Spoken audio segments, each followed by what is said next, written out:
Assalamualaikum warahmatullahi wabarakatuh. Bismillah. Salam Guru Penggerak.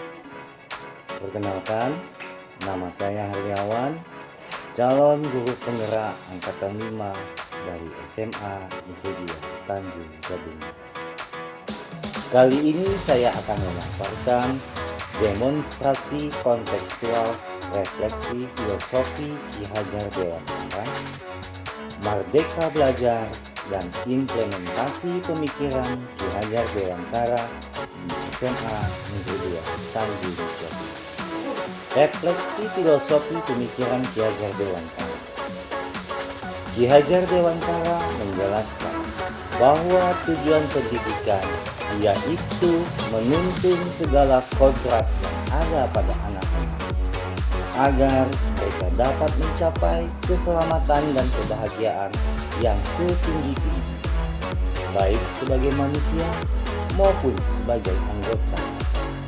Beliau mengibaratkan pendidikan itu seperti seorang petani atau tukang kebun.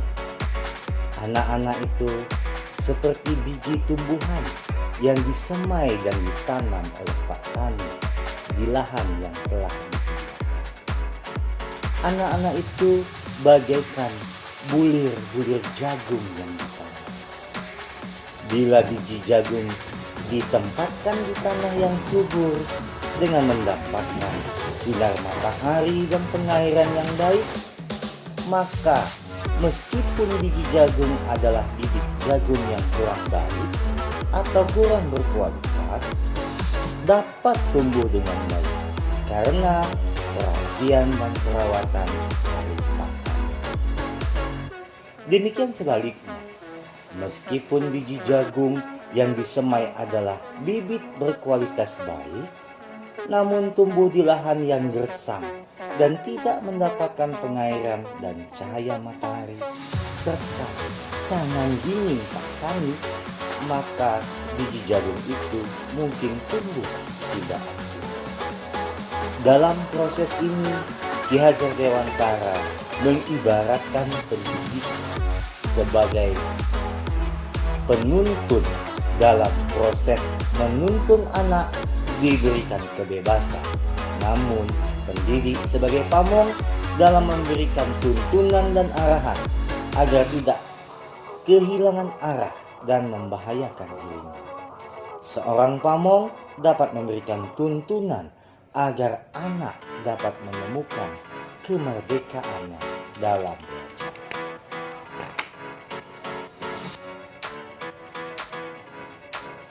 Ki Hajar Dewantara juga menjelaskan bahwa dasar pendidikan anak berhubungan dengan kodrat alam dan kodrat zaman. Kodrat alam berkaitan dengan sifat dan bentuk di lingkungan di mana anak berada. Sedangkan kodrat zaman berkaitan dengan isi dan irama. Ki Hajar Dewantara mengelaborasi pendidikan terkait kodrat alam dan kodrat zaman tersebut yang dituangkan dalam buku yang berjudul Ki Hajar Dewantara, terbitkan tahun 2009, halaman 2, yang berbunyi, dalam melaksanakan pembaharuan yang terpadu, hendaknya selalu diingat bahwa segala kepentingan anak-anak didik, baik mengenai hidup diri pribadinya maupun hidup kemasyarakatannya, jangan sampai meninggalkan segala kepentingan yang berhubungan dengan kodrat keadaan, baik pada alam maupun zaman. Sementara itu, segala bentuk isi dan wirama, yakni cara mewujudkannya dan menghidupkannya seperti demikian, hendaknya selalu disesuaikan dengan dasar-dasar dan azas-azas hidup kebangsaan yang bernilai dan tidak bertentangan dengan sifat-sifat manusia. Merdeka Belajar. Secara umum, konsep Merdeka Belajar yang diusung oleh Kementerian Pendidikan dan Kebudayaan saat ini memiliki 4 komponen utama, yaitu 1. Ujian sekolah berstandar nasional sepenuhnya menjadi tanggung jawab sekolah. 2. Ujian nasional berakhir di tahun 2020. 3. Penyederhanaan rencana pelaksanaan pembelajaran. Dan yang terakhir, kebijakan zonasi tahun ajaran 2020-2021.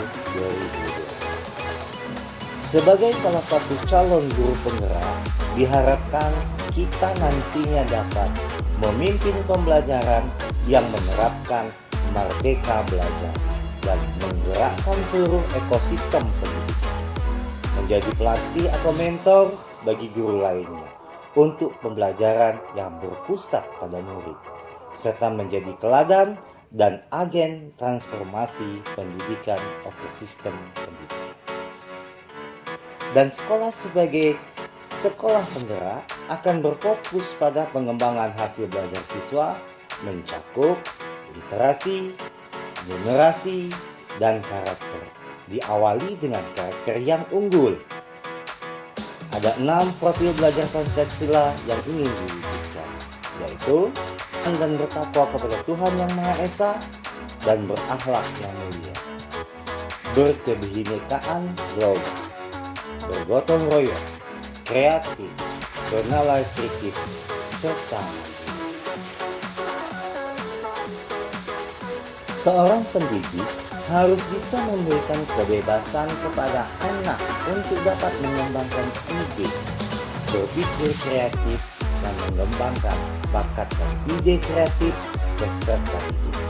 Maka sangatlah penting diperlukan penanaman budi pekerti yang sesuai dengan kodrat alam dan zaman agar mereka belajar, agar merdeka belajar dapat terlaksana dengan baik. Untuk mencapai tujuan pembelajaran tersebut, berbagai program telah dilaksanakan dan telah kami jalankan di SMA Negeri 2 Tanjung Jabung Barat, Provinsi Jambi. Dengan cara menuntun dan mengarahkan peserta didik sesuai dengan minat, bakat, dan kebutuhan melalui proses bimbingan, kegiatan ekstrakurikuler, dan literasi.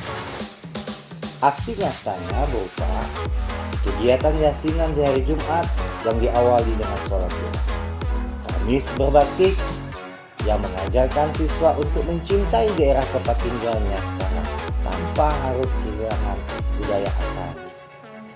Kegiatan bakti sosial, kegiatan upacara bendera untuk menumbuhkan dan memupuk rasa nasionalisme terhadap negara Indonesia tercinta.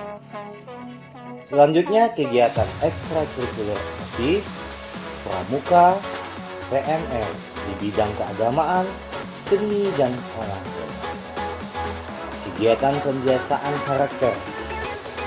Di sekolah kami telah dibudayakan 7M 5T. Malu datang terlambat, malu pulang cepat, malu tidak berprestasi, malu melanggar disiplin, malu berkata kotor, malu berpakaian tidak rapi, malu bersikap tidak sopan. Dan tertib waktu, tertib administrasi, tertib belajar, tertib mengajar, tertib lingkungan. Untuk pendidik, merancang kegiatan pembelajaran yang variatif dan menyenangkan. Bekerja sama dengan komunitas-komunitas pendidikan. Berkolaborasi dengan rekan-rekan sekawan.